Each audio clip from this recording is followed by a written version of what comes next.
What's happening, everybody? Welcome once again to the Maker YouTube channel. As you can see, I have a little bit of paint on my face. I've been painting inside the house. Mostly right now, I've got all the walls done. I'm also painting the ceilings.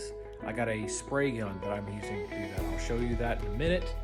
But we also, some of my family came down to help out with some things. We got some grout on the tiles. Not all the tiles were done, only because they had to be set. But the rest of the kitchen is looking spiffy. It's getting there. Yeah, it's totally getting there. That gray, like, it really, really looks good. I'm really happy with how that gray turned out. We also got the bathroom.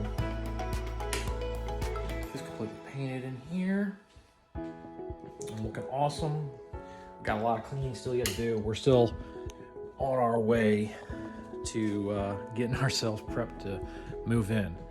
But anyway, let me go ahead and get cracking on this ceiling and we'll show you how this thing rolls.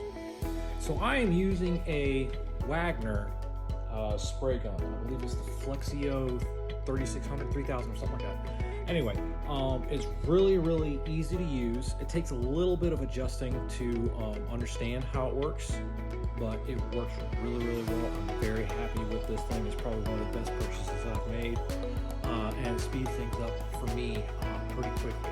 So I'm gonna go ahead and get started, and I'll show you how we paint the ceiling. Also, disclaimer, probably be a good idea to wear some kind of respirator or a mask to keep yourself from getting all kind of paint boogers. I didn't do that. I was in a bit of a hurry. Still am.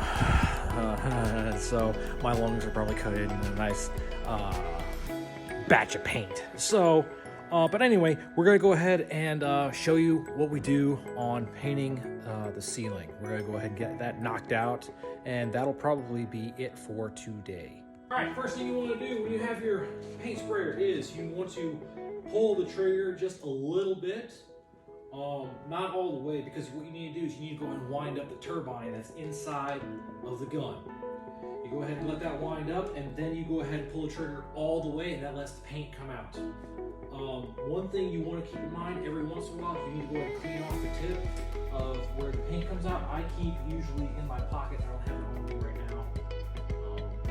But anyway, what you want to also do is sometimes you need to clean out the tip a little bit more in detail with like a pick or a knife, just to go ahead and keep it from getting too gunked up. If it gets too gunked up, it starts sputtering everywhere. And the last thing you want to do is have sputter marks or paint like just going everywhere. So you just need to really keep it really nice and clean so you can get some clean lines on there. So we're going to get started on this and rock and roll.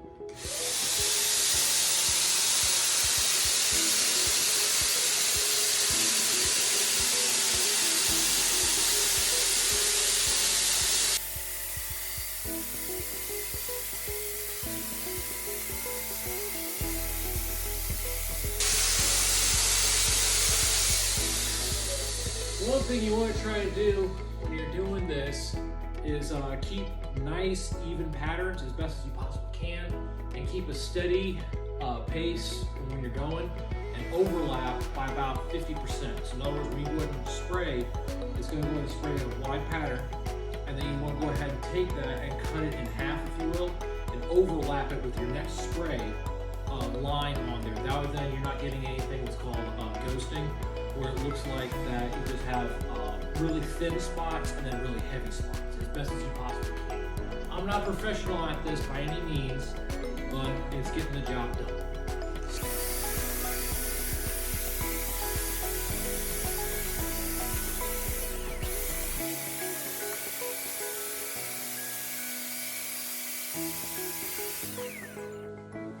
Now I will say this thing does get heavy after a while because I'm going like this, and you got a bunch of paint in the can.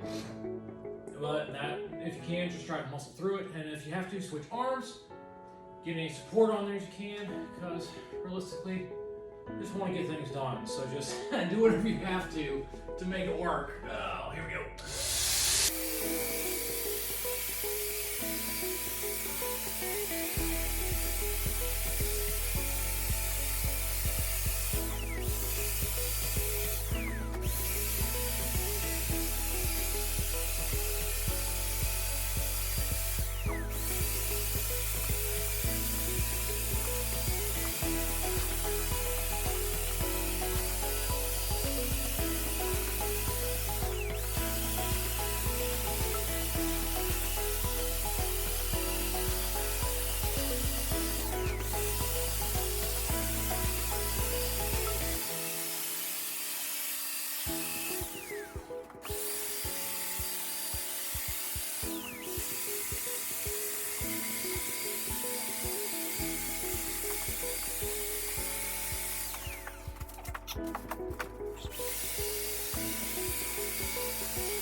like I said, make sure you clean off that tip every once in a while so you don't have any buildup on it.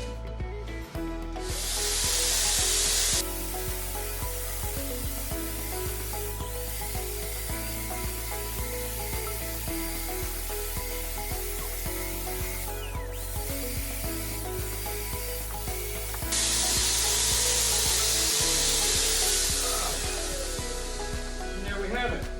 All done. There's a possibility there might be some touch-up areas here and there, but in other words, for the most part, you get the gist of it.